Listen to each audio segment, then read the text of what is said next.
Bonjour, je m'appelle Anatole Anchaud, je suis cuisinier au restaurant Le Carvinoir à la Chaux-de-Fonds. Et bonjour, moi c'est Arpad Antonietti Kowalewski, je suis copropriétaire et chef de cuisine également au même restaurant Le Carvinoir. Aujourd'hui pour la recette qu'on va vous proposer, il s'agit de koubé selek. C'est une recette qui est d'origine juive irakienne qu'on a décidé d'adapter légèrement au niveau des ingrédients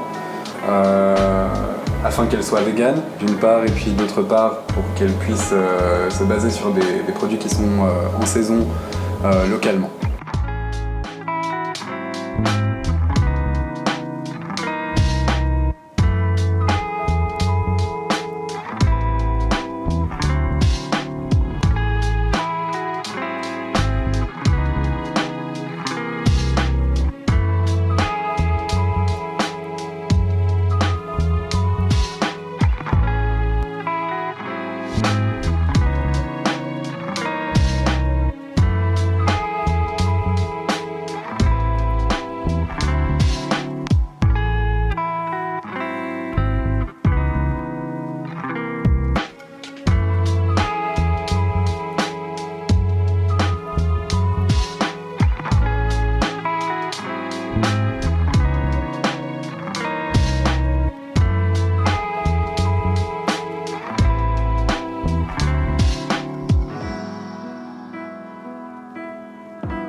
L'aspect final pour la grossièreté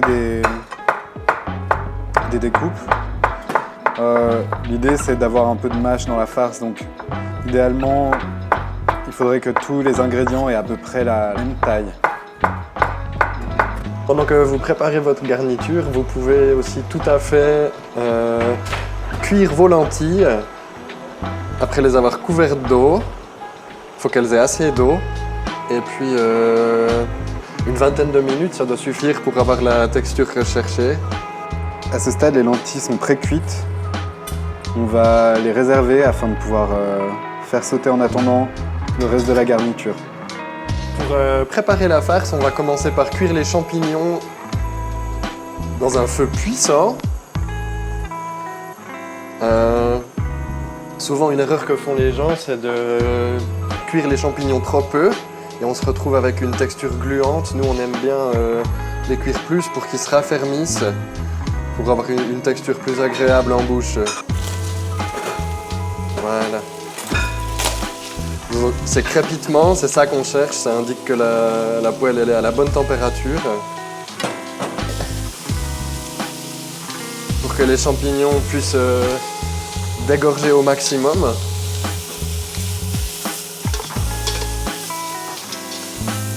C'est important quand on prépare ce genre de plat avec plusieurs préparations différentes que tout soit suffisamment assaisonné pour ne pas se retrouver avec un résultat fade à la fin.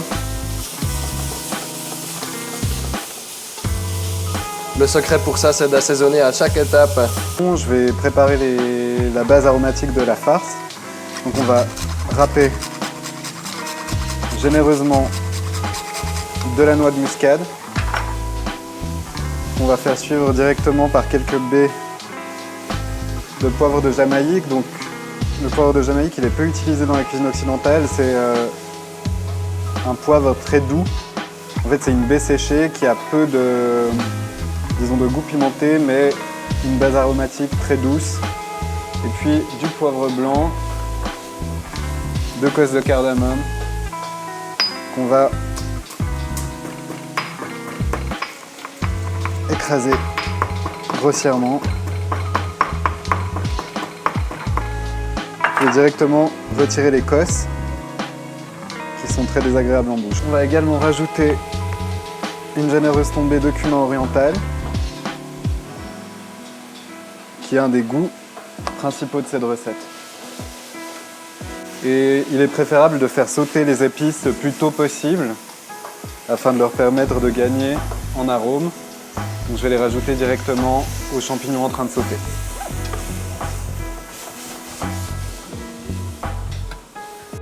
Je vais vous montrer une technique pour griller les champignons plus rapidement, plus efficacement. On va mettre une plaque dessus, Et ainsi que du pois. Et on va les laisser comme ça. Donc on va rajouter maintenant les oignons, l'ail ainsi que les herbes. On va aussi faire sauter généreusement avant d'ajouter le reste. Tous ces paliers de cuisson, ils sont vraiment nécessaires pour qu'on ait la bonne concentration de goût et qu'on puisse aussi sentir tous les goûts individuellement. Donc à ce stade, on va ajouter une première cuillère à soupe de farine. Ici, on a choisi de la farine bis du Val de Rue, mais n'importe quelle farine fera l'affaire. On va rajouter maintenant les noix et les marrons. Et enfin, les lentilles qu'on a pré-cuit.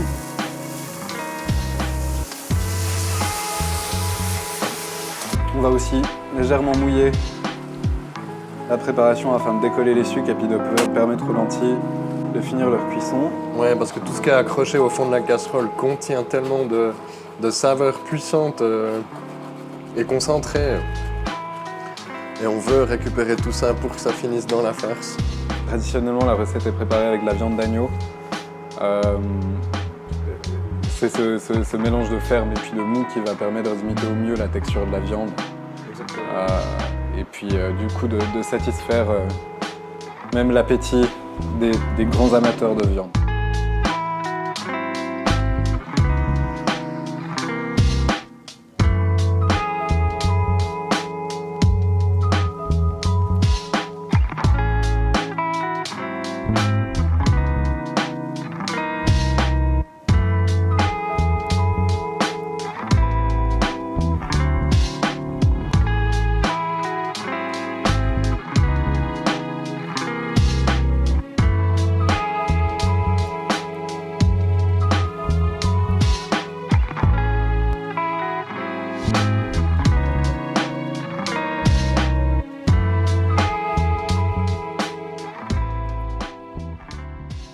Préparez une plaque sur laquelle vous allez ensuite congeler les boulettes afin de pouvoir faire la suite de la recette. Et puis il vous suffit de vous huiler les mains afin de former délicatement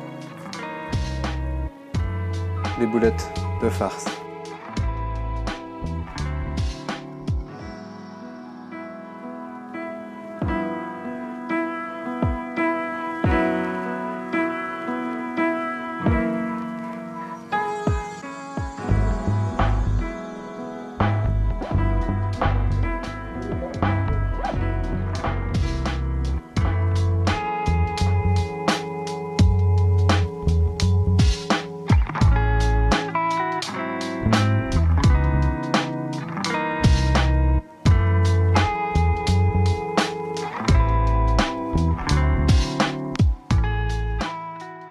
Une fois que la casserole est suffisamment chaude, on peut ajouter les oignons et l'ail sans se brûler.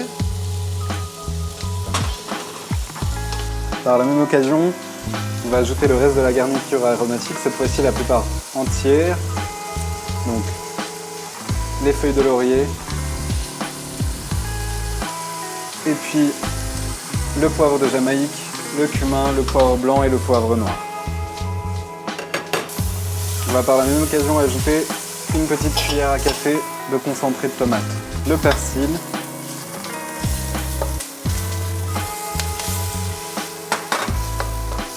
le céleri, terminé avec la betterave et le navet. Traditionnellement, à cette étape, on mouille avec le jus d'un citron, mais pour rester plus en saison et plus local, on a choisi d'y intégrer un peu de vinaigre blanc aux herbes qui va remplir exactement le même effet. Également ajouter une petite poignée de sucre.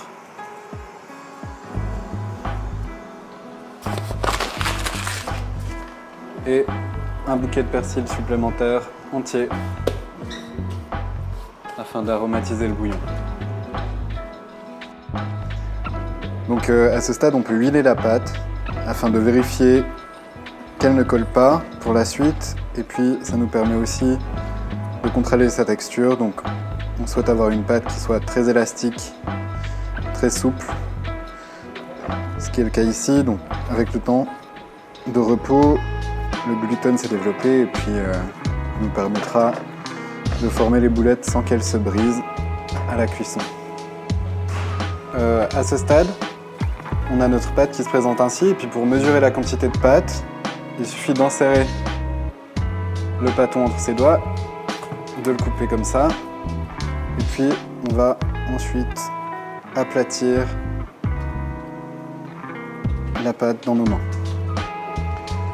Il est important d'avoir des bords un peu plus épais que le centre. On prend alors une boulette et on emballe délicatement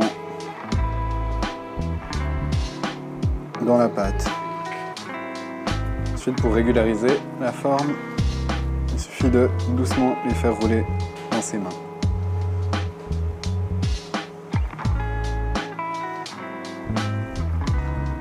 Puis vous pouvez vérifier visuellement qu'il n'y ait pas trop d'irrégularité.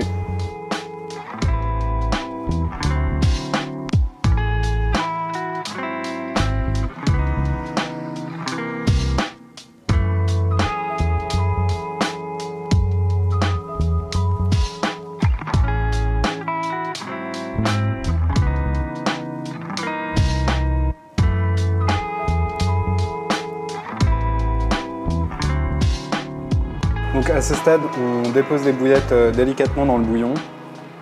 Et puis d'ici 20 minutes, elles seront cuites et puis elles auront pris la belle couleur rouge du bouillon.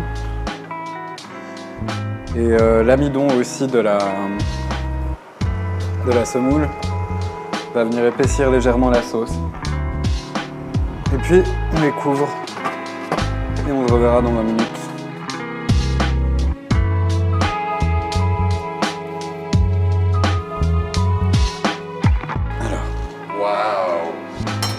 Après 25 minutes, voilà l'aspect final des koubés.